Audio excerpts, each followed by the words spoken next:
बिस्मिल्लाहिर्रहमानिर्रहीम। अस्सलाम वालेकुम।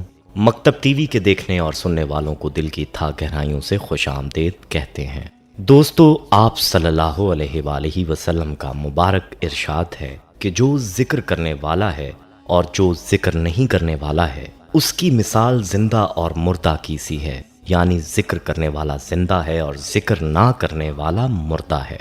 यानी जाकिर आदमी जिंदा होता है और जो जाकिर नहीं वो मुर्दा है। इससे अंदाज़ा कर लें कि अल्लाह ताला ने जिक्र को हमारी रूहानी हयात के लिए कितना ज़रूरी करार दिया है। फिर अल्लाह पाक ने इस पर कोई पाबंदी भी नहीं लगाई, वक्त की पाबंदी नहीं लगाई, वज़ू की पाबंदी नहीं लगाई। सिर्फ एक पाबंदी लगाई है कि गंदी जगह पर जिक्र ना करो। बाकी हर तरह से अल्लाह पाक का नाम लिया जा सकता है। लेटे, खड़े, बैठे, हर तरह से किया जा सकता है। बल्कि अल्लाह पाक ने अक्लमंदों की तारीफ खुद फरमाई है कि अक्लमंद कौन लोग हैं। तो फरमाया कि अक्लमंद वो लोग हैं जो खड़े, बैठे, लेटे, हर हालत में अल्लाह ताला को याद करते हैं। दोस्तों, वैसे तो अल्लाह की याद और अल्लाह ताला के जिक्र के लिए बहुत से कलमात हैं और बहुत से अंदाज हैं, लेकिन आज की वीडियो में हम आपको जिन दो कलमात के बारे में बताने जा रहे हैं वो कलमात हैं ला इलाहा इल्लल्लाह और अल्लाहु अकबर। इन कलमात में अल्लाह ताला ने क्या ताकत रखी है और इनको रोज़ाना 100 मरतबा पढ़ने की फजीलत क्या है, इस हवाले से हम आपको मुकम्मल तफसील बताएंगे। लेकिन प्यारे दोस्तों,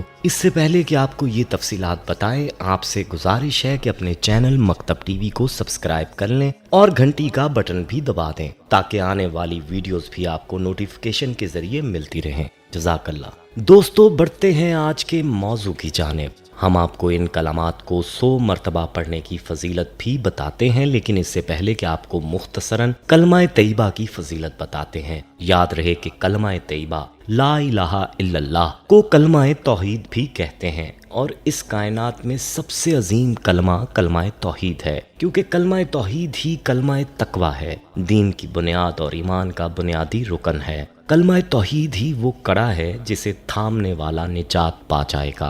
इस कलमे पर मरने वाला कामयाब व कामरान होगा और कभी नामुराद नहीं होगा। इस कलमे की दीन में फजीलत और शान कमा हका बयान करना किसी के लिए मुमकिन ही नहीं। अलबत्ता चंद फ़ज़ाइल व फ़वाइद पेश खिदमत हैं जो कि अहदीस नबविया सल्लल्लाहु अलैहि वसल्लम में बयान किए गए हैं। जाबिर बिन अब्दुल्ला रज़ियल्लाहु तआला अन्हु कहते हैं कि रसूल अल्लाह सल्लल्लाहु अलैहि वसल्लम ने फरमाया, अफसल तरीन ज़िक्र ला इलाहा इल्लल्लाह और अफसल तरीन दुआ अल्हम्दुलिल्लाह है। बारिवायत सही तिरमिज़ी। इस रिवायत से मालूम हुआ कि ला इलाहा इल्लल्लाह से अफसल कोई और ज़िक्र हो ही नहीं सकता। मसनद अहमद की रिवायत में हज़रत अबू हुरैरा रज़ियल्लाहु तआला अन्हु कहते हैं कि रसूल अल्लाह सल्लल्लाहु अलैहि वसल्लम ने फरमाया, अपने ईमान की तजदीद करते रहा करो। कहा गया, या रसूल अल्लाह सल्लल्लाहु अलैहि वसल्लम, हम अपने ईमान की तजदीद कैसे करें? तो आप सल्लल्लाहु अलैहि वसल्लम ने फरमाया, तुम कसरत से ला इलाहा इल्लल्लाह कहा करो। और एक दूसरी हदीस में अबू हुरैरा रज़ियल्लाहु तआला अन्हु कहते हैं कि रसूल अल्लाह सल्लल्लाहु अलैहि वसल्लम ने फरमाया, कसरत से ला इलाहा इल्लल्लाह की गवाही दिया करो, इससे कबल के तुम्हारे दरमियान और उस गवाही के दरमियान कोई रुकावट खड़ी हो जाए। बारिवायत मसनद याला। यानी मौत से पहले पहले इस कलमे की कसरत कर लो। ऐसा ना हो कि मौत आ जाए और फिर तुम इस कलमे को पढ़ना भी चाहोगे तो ना पढ़ सकोगे।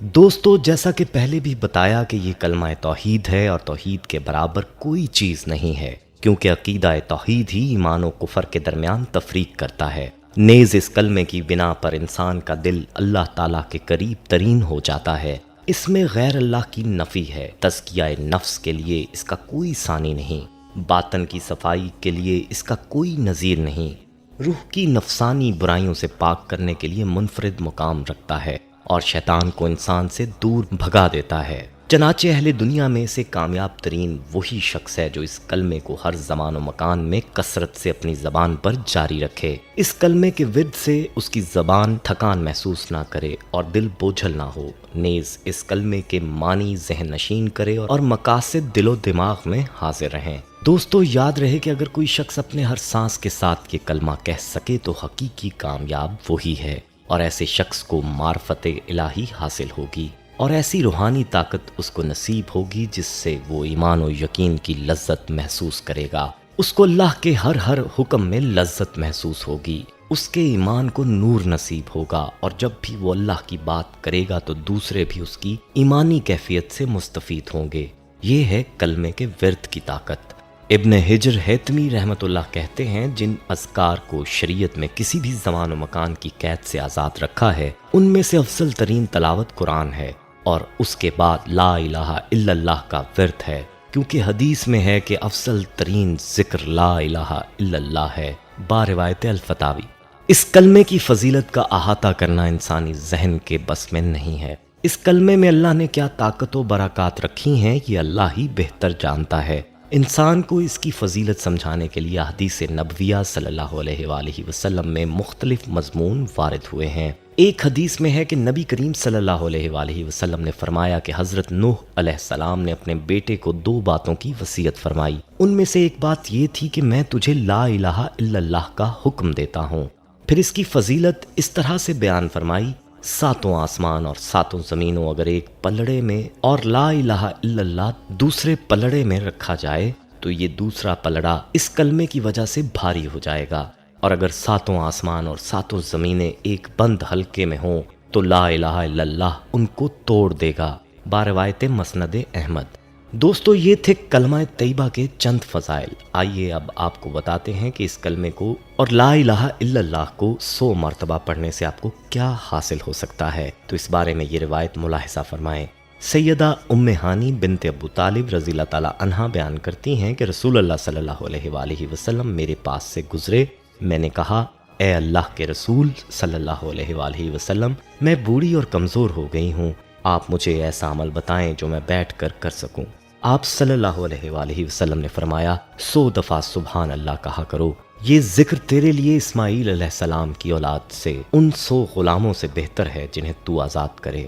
100 دفعہ الحمدللہ کہا کر، یہ ذکر تیرے لیے ان 100 زین شدہ اور لگام شدہ گھوڑوں سے بہتر ہے جن کا تو اللہ کے راستے میں صدقہ کرے۔ 100 دفعہ اللہ اکبر کہا کر، یہ ذکر تیرے لیے اللہ تعالیٰ کے ہاں مقبول ان 100 اونٹنیوں سے بہتر ہے جنہیں مکہ میں ذبح کیا جائے۔ 100 دفعہ لا الہ الا اللہ کہا کر، یہ ذکر آسمان و زمین کے درمیانی خلا کو ثواب سے بھر دے گا، اور اس دن اس عمل کے مقابلے میں کسی کا کوئی عمل نہیں ہوگا جو آسمان کی طرف بلند ہو، سوائے اس آدمی کے عمل کے جو تیری طرح کا عمل کرے۔ دوستو اب خود ہی اندازہ کریں کہ مکہ میں 100 اونٹ یا اونٹنیاں ذبح کرنے کا ثواب کتنا ہوگا، اور یہ کام کرنا کس کے بس کی بات ہے۔ لیکن اللہ تعالیٰ کی عطا کے کیا کہنے کہ 100 مرتبہ اللہ اکبر کہنے پر اللہ تعالیٰ 100 اونٹ مکہ میں ذبح کرنے کا ثواب عطا فرماتا ہے۔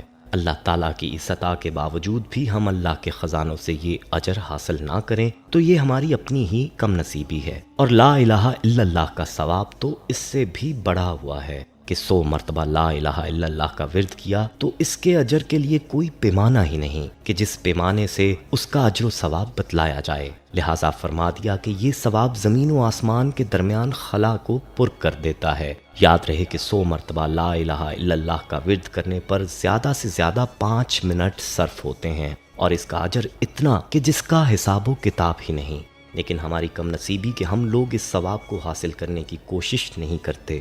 مرنے کے بعد انسان کو اللہ تعالیٰ کے ذکر کی قدر آئے گی، لیکن اس وقت یہ ذکر کر نہیں پائے گا۔ اس لیے ضروری ہے ہر مرد اور ہر عورت کم از کم ان کلمات کی ایک تسبیح صبح اور ایک تسبیح شام کو لازمی پڑھ لیا کرے، تاکہ ان کلمات کی برکات سے کچھ حصہ ہمیں بھی مل جائے۔ دوستو یاد رہے کہ ایک تسبیح تو کم از کم ہے، آپ ان کلمات کی جتنی کثرت کریں گے آپ اتنا ہی اللہ کے نزدیک ہوتے جائیں گے۔